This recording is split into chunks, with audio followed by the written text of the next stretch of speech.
What happens when a power-hungry flight attendant, fueled by prejudice, tries to humiliate a passenger in front of an entire plane? She makes a shocking demand, forcing a black woman to get on her hands and knees and clean a mess she didn't make. The flight attendant thought she was untouchable, a queen in her metal kingdom at 30,000 feet. But she made one critical mistake. She had no idea that the quiet, dignified woman she chose as her victim wasn't just another passenger. She was the one who signed her paychecks. This isn't just a story of karma. It's the story of how a single act of malice led to an entire airline being brought to its knees, only to be reborn from the ashes of one woman's breathtaking arrogance. Stay tuned. The air in the terminal at JFK was a familiar chaotic symphony, the frantic clicking of rolling suitcases, the distant muffled announcements of gate changes, and the low hum of 1,000 conversations blending into one. For most, it was a place of transition, a stressful but necessary purgatory between departure and destination. For Imani Grant, it was a laboratory. Dressed in a simple but elegant pair of grey travel trousers, a comfortable cashmere sweater, and practical loafers, she looked like any other seasoned traveller. Her hair was styled in neat professional braids, and the only hint of her true status was the vintage, understated Patek Philippe watch on her wrist. A quiet nod to a fortune built not on inheritance, but on relentless innovation in the world of software logistics. No one gave her a second glance, and that was precisely the point. 6 months ago, Imani had done the unthinkable. Through a series of aggressive, brilliantly executed acquisitions, her private equity firm, Grant Holdings, had purchased a majority stake in Starlight Airlines. It was a legacy carrier, once a titan of the skies, now struggling with a reputation for poor service aging fleets, and a corporate culture that had grown stagnant and sour. Wall Street analysts had called the purchase a fool's errand, a vanity project for a tech billionaire who knew nothing about aviation. But Imani saw potential. She saw a broken system that could be fixed, a brand that could be polished back to its former glory. But you couldn't fix a problem you didn't understand. And you couldn't understand the customer experience from a leather chair in a Manhattan skyscraper. So for the past 2 months, Imani had been flying incognito, always in economy, on random domestic routes. JFK to Dallas-Fort Worth was today's experiment. She wasn't looking for VIP treatment. She was hunting for the truth. Her boarding pass for Flight 1128 read, Seat 17C. An aisle seat. As she queued with the C Group passengers, she observed. She watched the gate agents noting their curt, mechanical tone. She saw how they smiled warmly at a white family struggling with a stroller, then barely made eye contact with the elderly Hispanic couple behind them. These were the data points her spreadsheets and reports could never capture. As she stepped onto the jet bridge, a flight attendant stood at the aircraft door. The woman's name tag read Brenda. She was in her late 40s, with a severe blonde bob that looked lacquered into place, and a thin, downturned mouth that suggested a permanent state of dissatisfaction. She greeted passengers with a tight, forced smile that didn't reach her eyes. When a young man with a backpack asked her a question, her smile vanished, replaced by a sigh of pure exasperation. Imani offered a polite, "Good morning," as she passed. Brenda's eyes flickered over her from her braids, down to her simple loafers, and the smile didn't return. She simply gave a curt nod, her gaze already moving to the next person in line. It was a small thing, a micro-dismissal, but it was another data point. Imani filed it away and made her way down the narrow aisle. She found her row. A young couple was already seated in the window, and middle seats 17A and 17B. They were engrossed in their phones, headphones on. Imani smiled, preparing to slide into her seat 17C. And then she saw it. The seat was a mess. Not disastrously so, but undeniably unclean. Crumbs of what looked like a croissant were scattered across the cushion and wedged into the crease. A sticky, dark purple residue, likely grape juice, formed a small, ugly patch on the seatback in front of her. A used napkin was crumpled in the seatback pocket. It was the kind of mess left behind by a hurried or careless passenger, and the kind of thing that should have been caught and cleaned by the ground crew between flights. Imani paused.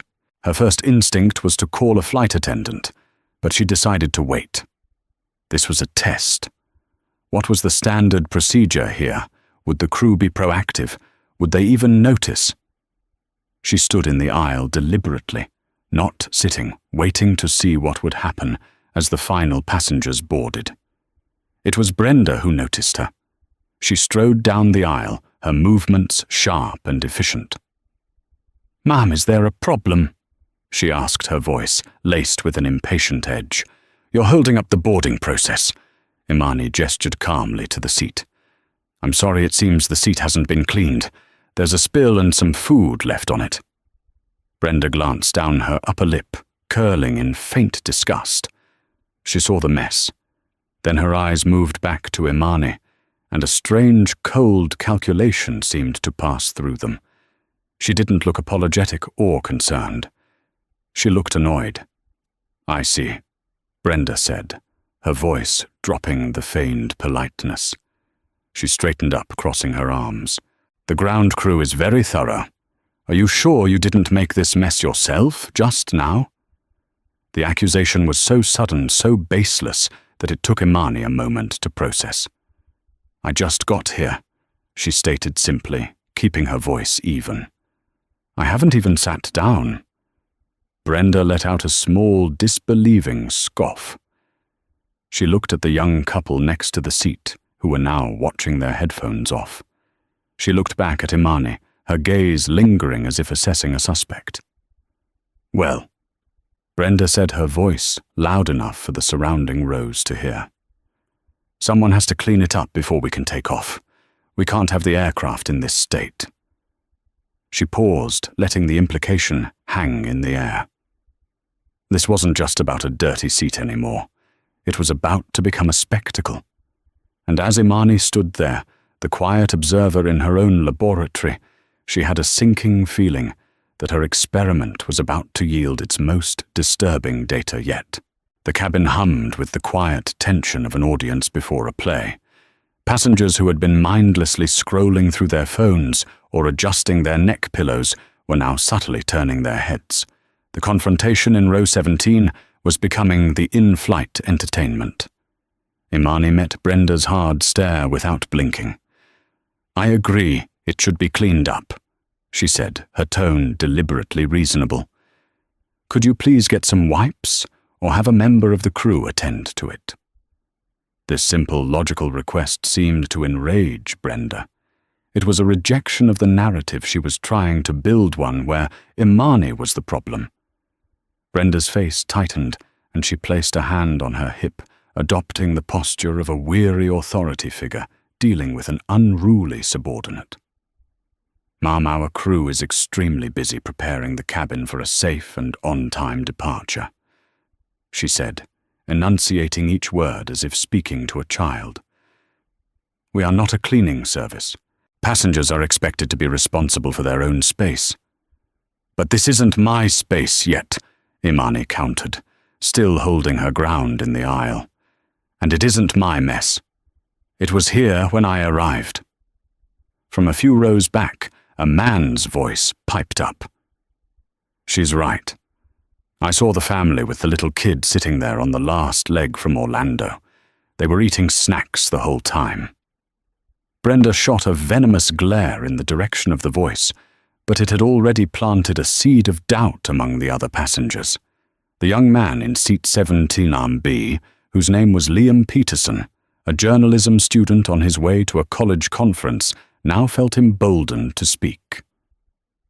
"Yeah, the seat was definitely like that when she got here," he said, looking at Brenda. "I noticed it when I sat down." Brenda's fury now had a new target. She turned her icy gaze on Liam. Sir, I would appreciate it if you would stay out of airline personnel matters. She then turned back to Imani, her voice dropping to a low, menacing hiss. Look, I don't have time for this debate.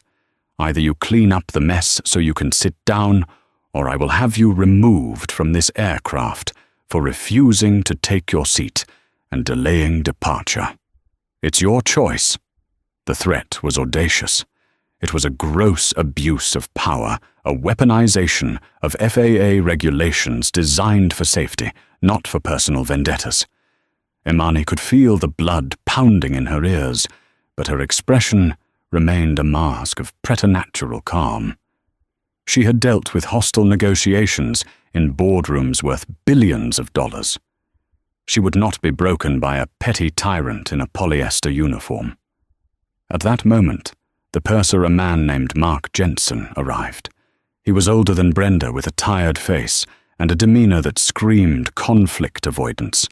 He had likely been summoned by another crew member who sensed the situation was spiraling. "Brenda, what's the hold-up?" he asked, trying to sound authoritative, but coming across as weary. "This passenger," Brenda said, gesturing to Imani with a dismissive flick of her wrist, "is refusing to take her seat. She's making a fuss about a few crumbs and is demanding the crew clean it for her." Mark looked from Brenda's indignant face to Imani's calm one. He then glanced at the seat. He clearly saw the mess, but he also clearly saw his senior-ranking, notoriously difficult colleague in a full state of agitation. He made the calculation of the path of least resistance. "Ma'am," Mark said, addressing Imani but not quite meeting her eyes, "we really do need to get everyone seated. If you could just tidy it up a bit, we can get on our way. I'm sure it's just a small oversight from the ground crew." His tone was placating, but the message was the same: fall in line. He was backing his colleague, validating her unreasonable demand. The corporate culture Imani had suspected one of covering for colleagues rather than serving the customer was playing out right in front of her. Imani looked at Mark, then back at Brenda.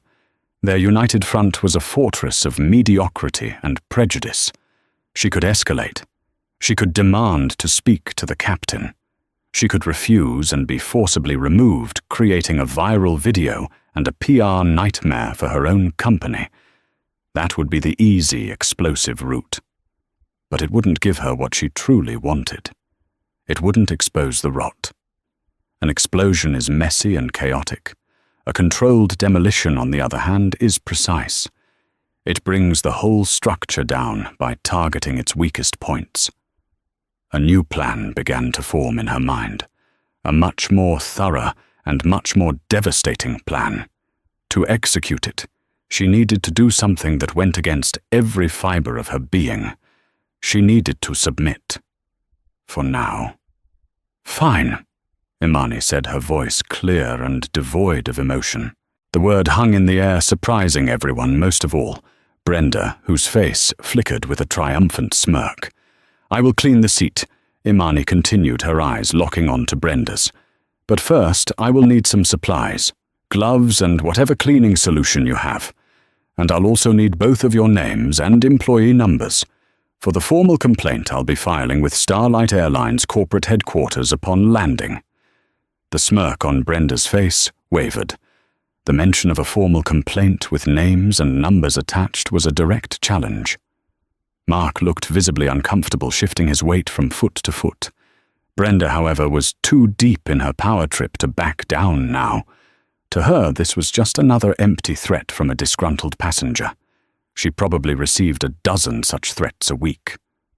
"Of course," Brenda sneered, her confidence returning. "Brenda Miller, employee number 4815I1. He is Mark Jensen, 39902.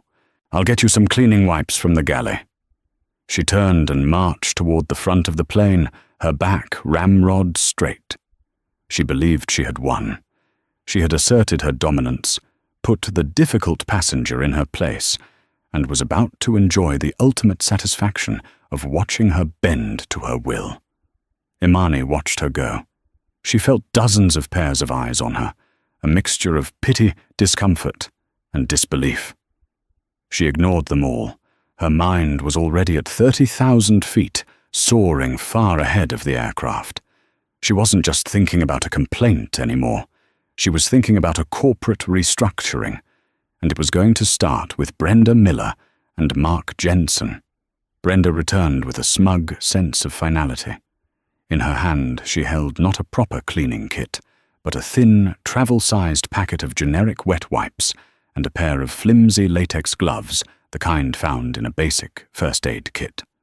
She thrust them at Imani, not with a gesture of assistance but of command. "Here," Brenda said, her voice dripping with condescension. "This should be sufficient for you to handle your situation." Imani took the items without a word. She slowly, deliberately pulled on the ill-fitting gloves. The silence in the cabin was now thick and heavy. Liam Peterson, in seat 17B, had discreetly propped his phone against the window, angling it perfectly. The red recording dot was a tiny, secret witness. He zoomed in slightly to capture the name tags on the flight attendants' uniforms, with the eyes of the surrounding passengers fixed on her Imani Grant founder and CEO of a tech empire worth over $20 billion, and the majority owner of the very airline she was on, knelt in the narrow aisle of Flight 1128. The position was humbling, designed to be so. She could feel the rough texture of the cheap carpet through her trousers. She was at eye level with the armrests, the discarded snack wrappers, and the shoes of her fellow travelers. From this vantage point, she saw the grime in the seat tracks and the dust bunnies clinging to the base of the seats. More data. She took one of the flimsy wipes and began to clean the seat cushion. Methodically, she wiped away the croissant crumbs, her movements calm and measured. Brenda stood over her arms, crossed a silent, gloating overseer. Mark lingered a few rows back, looking anywhere but at the scene, his face a mask of weary complicity. He was a man who had long ago traded his spine for a steady paycheck. When Imani reached the sticky purple juice stain, the single wipe proved useless. It merely smeared the mess around. "This isn't really cleaning it," Imani stated, looking up at Brenda without breaking her rhythm. "It's just spreading it. Do the best you can," Brenda snapped. "We need to close the cabin door 5 minutes ago." Imani took a deep breath, fighting back a wave of cold anger. This wasn't just bad service. It was a calculated act of degradation. Brenda wasn't just trying to solve a problem. She was enjoying the spectacle, deriving a sick pleasure from the power she wielded. Imani used a second wipe, then a third, scrubbing at the sticky patch until it was mostly gone, leaving only a faint discoloration. She then opened the seatback pocket and, using a fresh wipe as a barrier, removed the crumpled used napkin left by the previous passenger. She tucked it into the now dirty wipes in her gloved hand. Finally, she rose to her feet, her movements graceful and unhurried.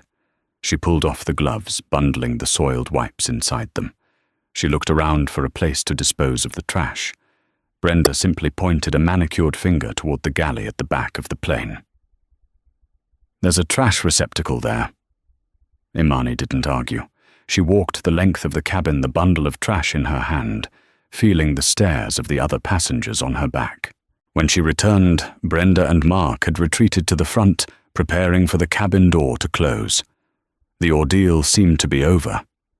She finally sat down in seat 17C. The fabric was still slightly damp.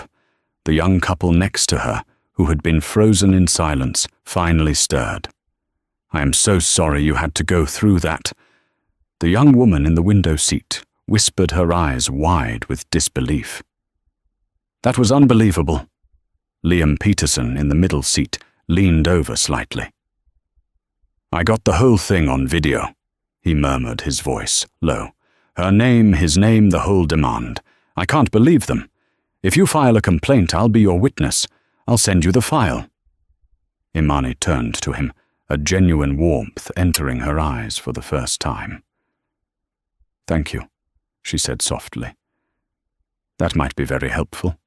I'm Imani, by the way." "Liam," he replied, shaking her offered hand. "I'm a journalism student. I know an abuse of power when I see one." He discreetly airdropped the video file to her phone. Imani accepted it, catching a glimpse of the footage. It was crystal clear. It captured Brenda's sneering face, Mark's weak acquiescence, and her own quiet dignity as she knelt on the floor.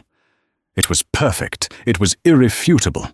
It was the nail for the coffin she was now building. As the plane finally pushed back from the gate, the captain's voice came over the intercom, a cheerful, generic welcome to Starlight Airlines. He apologized for the minor delay and promised a smooth flight to Dallas. Brenda began the safety demonstration, her movements robotic, her voice devoid of any emotion except a lingering bitterness. When her eyes swept over row 17, she gave Imani a look of pure, unadulterated contempt. It was the look of a victor. Imani met her gaze and gave her something she didn't expect, a small, almost imperceptible nod. It was a nod of acknowledgement, a confirmation. Message received. Brenda, misinterpreting it as a sign of submission, turned away with a flicker of a self-satisfied smile. But it wasn't a nod of submission. It was a nod of acceptance of the challenge. The battle on Flight 1128 was over, and Brenda had won. But the war for the soul of Starlight Airlines had just begun. And Imani Grant never ever lost a war. The flight to Dallas-Fort Worth was 3.5 hours long.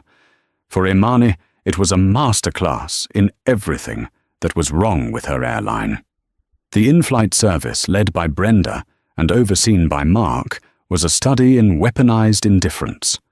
Once they reached cruising altitude, the seatbelt sign pinged off. Brenda and another flight attendant began the beverage service, starting from the front of the economy cabin. Imani watched her work. She was a Jekyll and Hyde of customer service. To the handsome businessman in row 12, she was all smiles and professional charm. To the young mother across the aisle struggling to soothe a fussy baby, she was a statue of icy disapproval, pointedly ignoring the call button for 10 full minutes. When the cart reached row 17, Brenda's professional mask was gone, replaced once again by the cold disdain she reserved for Imani.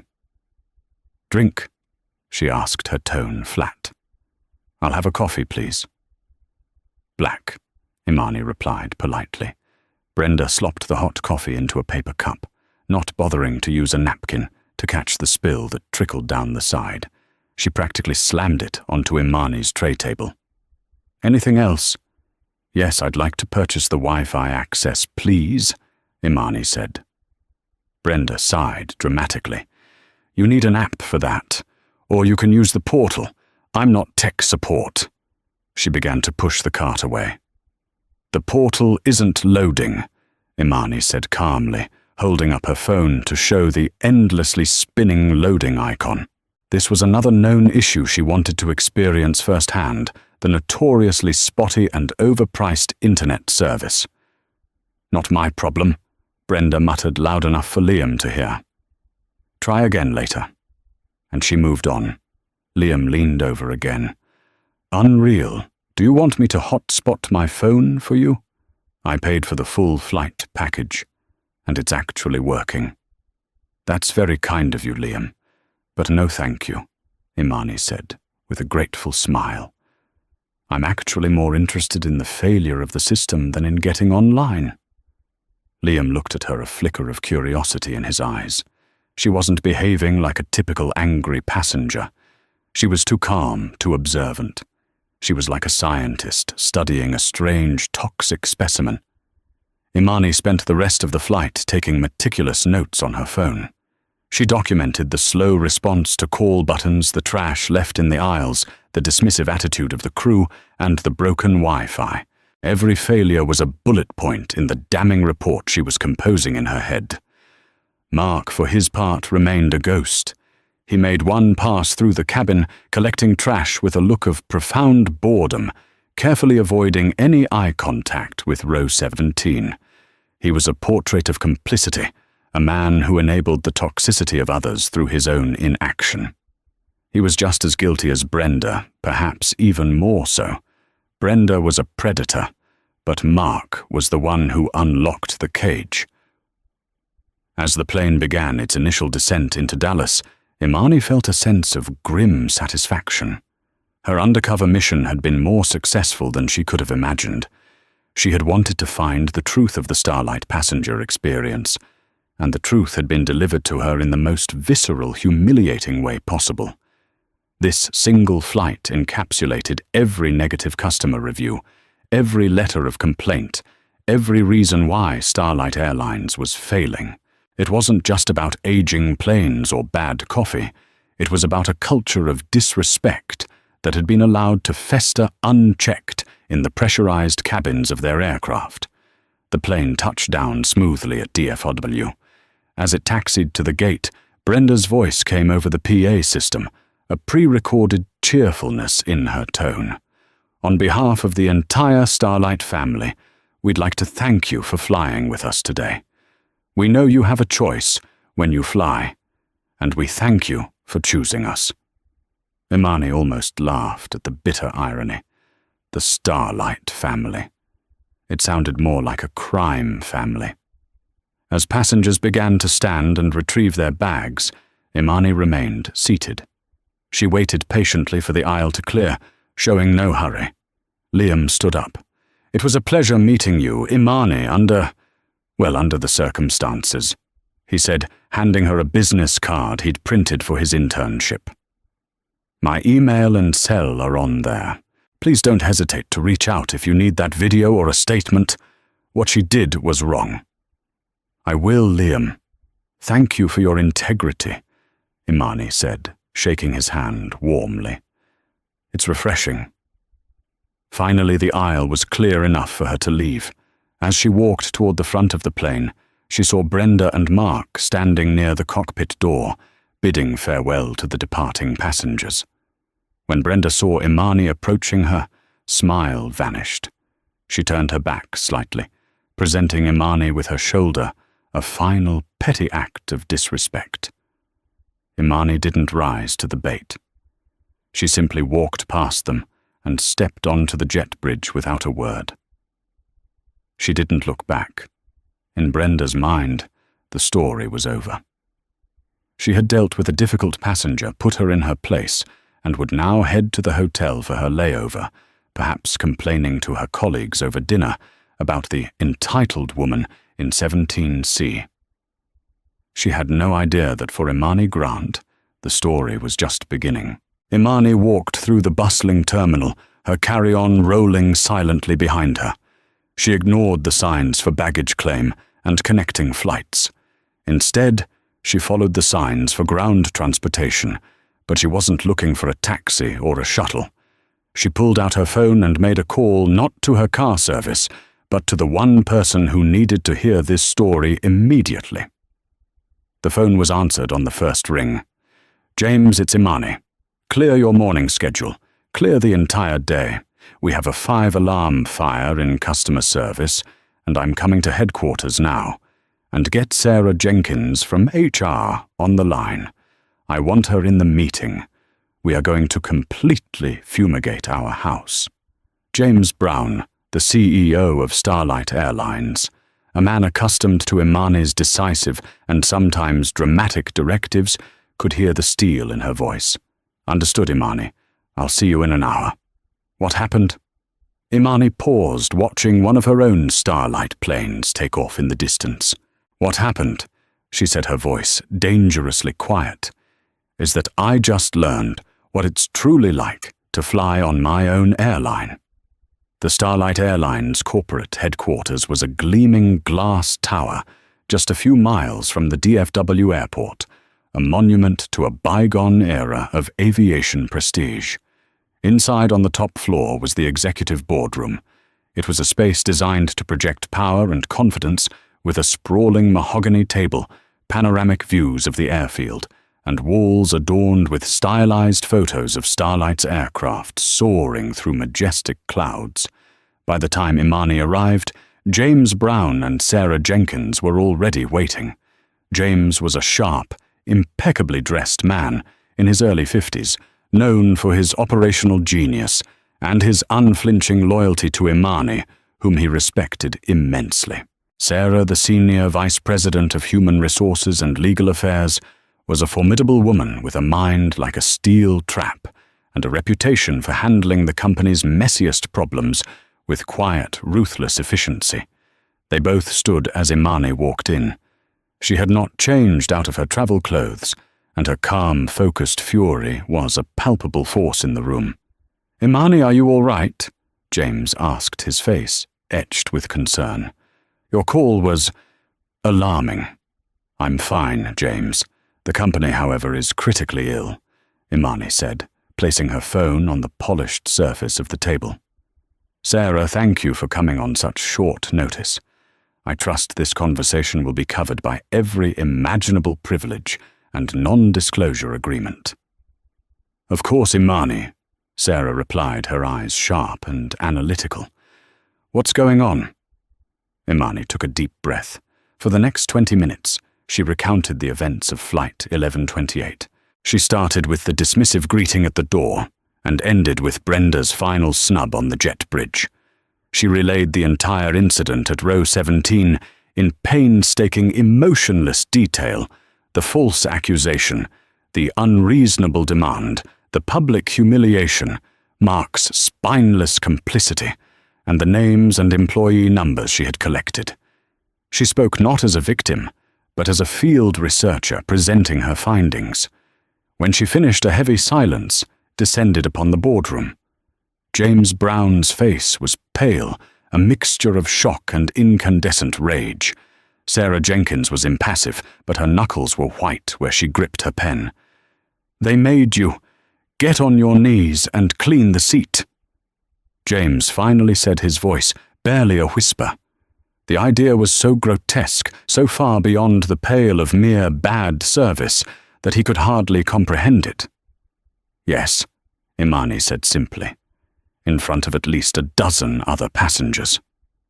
Sarah finally spoke, her voice precise and cold. "And you have their names and employee numbers: Brenda Miller, 48-1 and Mark Jensen, 399-9 "I do," Imani confirmed. "And I have something else." She tapped her phone, and the video Liam Peterson had taken filled the large monitor at the end of the boardroom. The footage was damning. The audio was crisp. Brenda's sneering voice, her condescending words, Mark's weak attempt at de-escalation by siding with her. It was all there. The video culminated in the gut-wrenching image of Imani, the owner of the company, on her hands and knees, cleaning the seat under Brenda's watchful eye. James Brown let out a string of curses under his breath, pushing his chair back from the table, as if the images on the screen were physically repulsive. Sarah Jenkins just watched, her expression hardening into one of grim resolve. She had seen the worst of employee behavior, from theft to harassment, but this was in a category of its own. This wasn't just a violation of company policy, it was a violation of basic human decency, broadcast as a public spectacle. "I need their full employee files. Immediately," Sarah said, already typing on her laptop. "Commendations, complaints, everything. I want to know who trained them, who promoted them, and who has been signing off on their performance reviews." "Already on it," James said, his voice tight with fury. "My assistant is pulling them now. The union is going to be a nightmare." "Let them be," Sarah shot back, not looking up from her screen. "The union does not protect employees who engage in discriminatory harassment and create a hostile environment for passengers. And that's exactly what this is. We have video evidence of a senior crew member targeting a passenger, based on, at the very least, a presumption of guilt that is hard to separate from racial bias, and then engaging in punitive and humiliating actions. Her purser was complicit. This is a lawsuit of catastrophic proportions waiting to happen. There won't be a lawsuit, Imani said quietly. James and Sarah looked at her confused. There won't be a lawsuit, Imani repeated, because the passenger in question has no intention of suing her own company. But we are going to act as if she would. We are going to act as if this passenger was a civil rights attorney with a camera crew, and we are going to bring the full weight of this corporation down on the two individuals who caused this. And then we are going to go further. She stood up and walked to the window, looking down at the starlight jets, taxiing on the tarmac below. This isn't about two bad employees, James. They are symptoms of the disease, not the disease itself. The disease is a culture where employees feel they are untouchable, where rules are applied selectively, and where the dignity of our passengers is an afterthought. Brenda Miller felt comfortable doing what she did, because on some level our culture told her it was okay. Mark Jensen let it happen, because our culture rewards inaction and conflict avoidance. We are going to change that. Starting tomorrow. She turned back to face them, her eyes blazing with an intensity that made them both sit up straighter. Here's the plan. Sarah, you will draft termination papers for both Miller and Jensen, for that reason. Gross misconduct, passenger endangerment through intimidation, and violation of federal anti-discrimination statutes. I want their company credentials, including flight access, revoked immediately. They are to be grounded as of this second. She then turned to James. James, I want you to arrange a meeting for tomorrow morning at 9 a.m. here in this boardroom. You will summon Brenda Miller and Mark Jensen to headquarters for a mandatory review of an in-flight incident. Don't tell them anything else, just that their presence is required. I will be at that meeting. James's eyes widened. Imani, you don't have to face them again. Oh, I'm not going to face them, James, Imani said, a chillingly calm smile touching her lips. I'm going to educate them. And after that, you and I are going to draft a memo to every single employee of this airline. We are announcing a top-to-bottom overhaul of our in-flight service, training a new zero-tolerance policy for passenger mistreatment, and the launch of a new independently monitored system for reporting employee misconduct. The video of this incident will be the centerpiece of our new training module on what not to do. Flight 1128 is going to become a legend in this company. It will be the day Starlight Airlines either died or was reborn. The storm had gathered. The pieces were in place. All that was left was for the lightning to strike. Brenda Miller and Mark Jensen arrived at corporate headquarters at 8:50 a.m. the next day. Brenda was dressed in a sharp business suit, her flight attendant uniform exchanged for an outfit she thought projected management potential. She was confident, almost smug.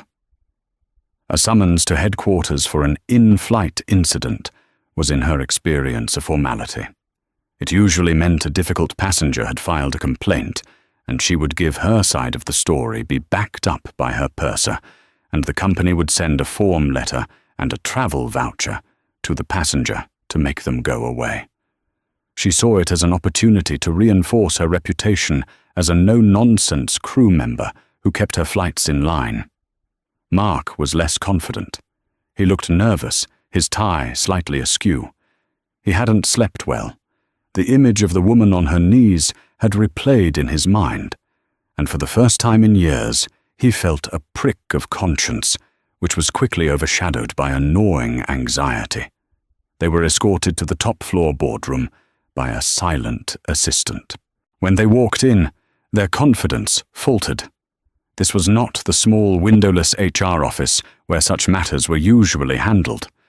This was the executive sanctum. Seated at the far end of the vast mahogany table were James Brown, the CEO, and Sarah Jenkins, the formidable head of legal and HR. The atmosphere was glacial. "Brenda, Mark, please sit." James said, his voice flat and devoid of warmth. He gestured to the 2 chairs placed opposite them, which seemed miles away across the polished wood. They sat. Brenda arranged her skirt, trying to project an air of calm cooperation. Mark just fidgeted with his briefcase. "Thank you for coming in." James began, his eyes like chips of ice. "We're here to discuss an incident that occurred yesterday on Flight 1128 from JFK to DFW, involving a passenger in seat 17C. Brenda immediately launched into her prepared narrative. Yes, of course, the passenger was disruptive from the moment she boarded. She was holding up the line, and then she became belligerent about the condition of her seat, which was a minor issue. She refused to sit down, delaying our departure. For the safety and security of the flight, and as per protocol, I instructed her to resolve the situation so we could proceed. Mark can corroborate. She was being very difficult. Mark mumbled weakly. Yes, she was. Not cooperative. Sarah Jenkins slid 2 thick personnel files across the table. "Your files," she stated. "Brenda, yours is full of commendations for on-time departures, but it's also flagged with an unusually high number of passenger complaints, all of them citing rudeness and a condescending attitude. All of them were dismissed with a note from your direct supervisor about your efficiency. Mark, your file is clean. Almost too clean. 22 years of service without a single incident, positive or negative. The file of a man who makes no waves." Before they could respond, the door at the far end of the boardroom opened. Imani Grant walked in. She was dressed in a razor-sharp, dark blue power suit. Her hair was immaculate. The only thing they recognized were her eyes, the same calm, intelligent eyes that had watched them from the aisle of Flight 1128. Brenda's jaw went slack. Her face, which had been a mask of confident indignation, crumpled into a canvas of pure, horrified disbelief. The blood drained from her face, leaving a pasty grey pallor. Mark looked like he had seen a ghost. He physically recoiled in his chair, his mind struggling to connect the woman in the simple travel clothes with the titan of industry now standing at the head of the table. "Good morning, Brenda, Mark," Imani said, her voice quiet, but resonating with absolute power. She took her seat at the head of the table.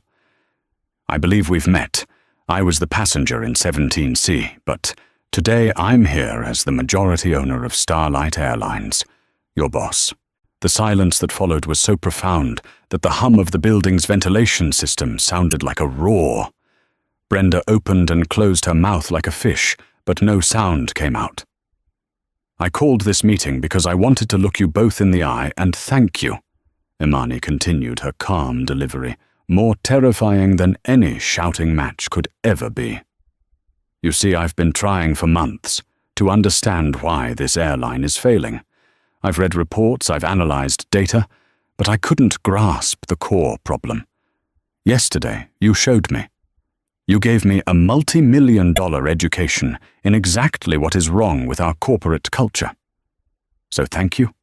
She paused, letting the words sink in. "Brenda, you targeted a passenger. You publicly humiliated her. You abused your authority and weaponized safety regulations to bully someone you perceived as beneath you. You did this not because of a few crumbs, but because you felt powerful doing it. You are a liability this company can no longer afford." She then turned her gaze to Mark. "And you, Mark, you are perhaps the greater disappointment. You saw an injustice. You saw your colleague engaging in unprofessional, unethical, and potentially illegal behavior. You had the authority and the moral obligation to intervene. And you did nothing.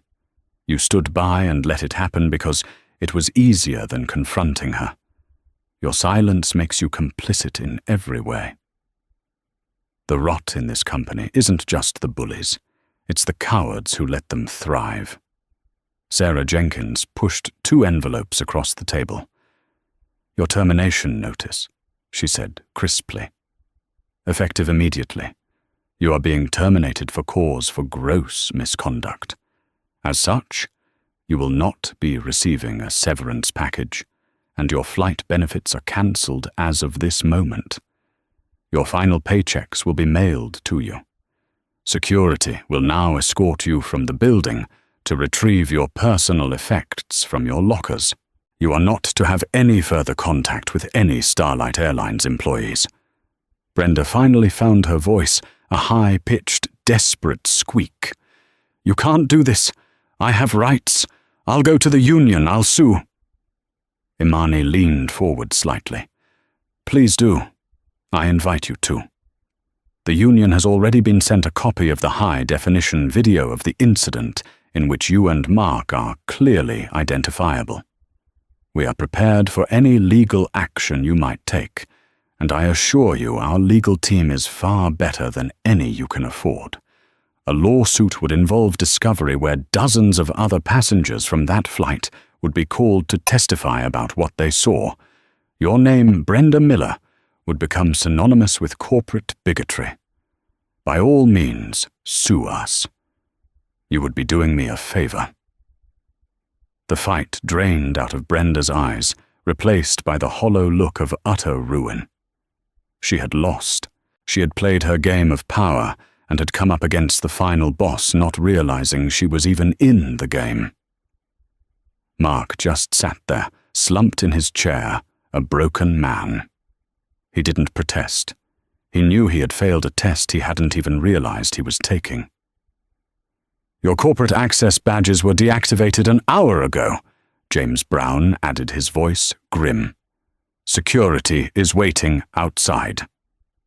2 uniformed security guards entered the room. The reckoning was complete. It was swift, brutal, and absolute. As the guards led a sobbing Brenda and a shell-shocked Mark from the pinnacle of corporate power they had so briefly inhabited, Imani looked at James and Sarah. Her expression wasn't triumphant. It was sober-determined. This wasn't a victory. It was an exorcism. And the hard work was just beginning. The termination of Brenda Miller and Mark Jensen was not a quiet affair. It was the first shot in a revolution Imani Grant waged on her own company. The memo she and James Brown sent out that afternoon rocked Starlight Airlines to its core. It detailed, without naming names, the abhorrent and unacceptable incident of passenger mistreatment, and announced a new, non-negotiable standard of service, the Dignity Protocol. The centerpiece of this new era was a mandatory all-day training seminar for all 12,000 tours of Starlight's customer-facing employees, from gate agents to pilots and flight attendants. Imani herself led the first session for senior management and flight crew trainers. In a packed auditorium, she played the unedited video from Flight 1128. Gasps rippled through the room as they watched the scene unfold. The woman in this video is me, Imani announced to the stunned crowd. But that is irrelevant. It could have been any of you. It could have been your mother, your brother, your child. The person in seat 17C represents every single customer who pays our salaries and trusts us with their safety. The moment we forget that we are no longer a service company, we are just a metal tube with wings, and we will fail. The video became a powerful, infamous tool. It wasn't used to shame, but to teach. It sparked difficult, necessary conversations about unconscious bias, abuse of authority, and the critical importance of de-escalation and empathy. An anonymous reporting system, the Starlight Watch, was implemented, managed by a third-party ethics firm, ensuring that no complaint could ever be buried by a complicit supervisor again. The changes were painful. Some veteran employees resistant to the new culture quit or took early retirement. The flight attendants' union filed a grievance over the new training, but quietly dropped it after their lawyers reviewed the video and the mountain of supporting evidence of a systemic problem. But for many, it was a breath of fresh air. Good employees who had been stifled by the toxic culture felt empowered. New talent attracted by the company's public commitment to a renewed ethos began to apply. 6 months after the incident, Imani received an email with the subject line, "A witness from Flight 1128. It was from Liam Peterson. He had attached a link to an article he'd written for a major travel magazine where he was now an intern. The article was titled, "The Starlight Turnaround, How a Dying Airline Found Its Soul." It detailed the incredible shift in customer satisfaction scores, the glowing new reviews, and the palpable change in employee morale. He mentioned anecdotally a flight he had taken where he witnessed a flight attendant patiently spend 20 minutes helping an elderly woman figure out the entertainment system. It was a story of redemption. At the end of his email, Liam wrote, "P.S. I never did find out what happened with your complaint about that flight attendant. I hope something was done. What you endured was awful, but the changes I'm seeing at this airline are amazing." Imani smiled. She wrote back a simple reply, "Liam, thank you for your article. Things were done. As a token of my personal appreciation for your integrity, please accept lifetime platinum medallion status with Starlight Airlines. We need more people like you watching. Keep up the great work." She then booked a flight, JFK to LAX. She didn't book it undercover. She booked it as Imani Grant, chairwoman of the board. When she boarded the purser, a bright-eyed young man greeted her by name with a genuine smile. "Welcome aboard, Miss Grant. It's an honor to have you with us." As she settled into her first-class seat, he leaned in. "I just wanted to say, Ms. Grant, I was in that first training seminar, the one with the video. It changed everything for us. Thank you." Imani looked at him, then around the clean, bright cabin at the attentive and respectful crew. This was the airline she had envisioned. This was the airline she had paid for, not just with money, but with a moment of profound humiliation in row 17. As the plane soared above the clouds, she looked out the window at the endless blue horizon. The journey had been turbulent, but the destination, a company built not just on profit, but on a foundation of dignity for all, was finally in sight. The story of Imani Grant and Flight 1128 is a powerful reminder that true leadership isn't about wearing a crown. It's about walking in the shoes of the people you serve. It shows us that one person's refusal to accept injustice can spark a revolution, and that the most satisfying karma isn't just about revenge, but about reconstruction. Brenda Miller didn't just lose her job. She became a catalyst for a change that positively affected thousands of employees and millions of passengers. Imani's quiet strength turned a moment of personal degradation into a legacy of corporate dignity. If you believe that respect and integrity should be at the heart of every business, and if you were cheering for Imani's quiet, calculated victory, then please let us know by hitting that like button. Share this story with someone who needs a reminder that the little guy, or in this case, the secretly powerful, can win. And for more incredible stories of karma justice and real-life drama, make sure you subscribe to our channel and ring that notification bell. What would you have done in Imani's shoes? Let us know in the comments below.